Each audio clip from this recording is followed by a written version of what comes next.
मनुष्य को बंचिबाकु हेले खाद्यर अत्यंत आवश्यकता रही कारण बिना खाद्य बंचिबा असंभव।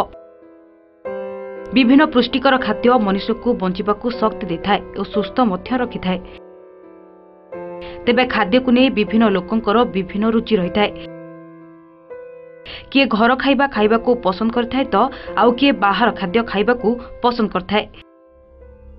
किंतु बेले बेले दारिद्र ही मनुष्य को एते तळकु नै जाय जे मनुष्य बाध्य होई अखाद्य को निजर खाद्य रूपे ग्रहण करथाय।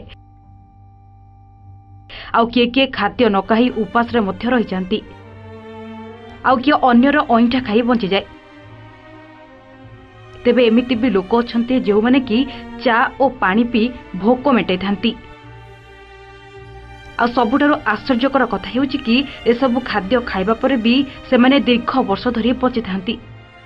लागे जेमिति आ भगवान को आदेश। ए होचंती पाकिस्तान पंजाब प्रदेश रो गुजरावाला निवासी महमूद अहमद। बयस 50 वर्ष। बयस 50 वर्ष हो जाइथवा बेले से दीर्घ 25 वर्ष हेबो पत्र खाई बंचिछंती। पत्र को प्रतिदिन से खाद्य रूपे खाई थांती। महमूद को कहिबा अनुसार दारिद्रता ही तांकु पत्र खाइबा को बाध्य करिछि। 25 वर्ष हेबो से पत्र खाई प्रतिदिन बंची थांती। वास्तव में 25 वर्ष तले तांको पाखरे खाइबा को टंका नथिबारु अत्यधिक भोक हेबारु से पत्र खाइबा आरंभ करिथिले। से एक घोड़ा गाड़ी चलांती। तेबे घोड़ा गाड़ी चलाइबा समय जेतेबेले भोक हुए से गछर डाल पत्र खाई भोक मेटाई थांती।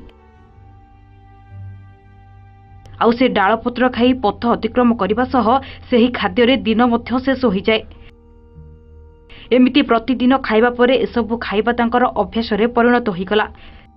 से घोड़ा गाड़ी चलाई दिन को 600 टंका रोजगार करथिले मध्य पत्र खाइबा अभ्यास रे एबे परिणत हो जाइछि। एने डाक्टर कहती कि यह सबुठारु आश्चर्यकर कथा कि दीर्घ 25 वर्ष हैला से पत्र खाई आसुथिले सुधा तांको शरीर रे यह कोनोसी प्रभाव पकाई नहीं।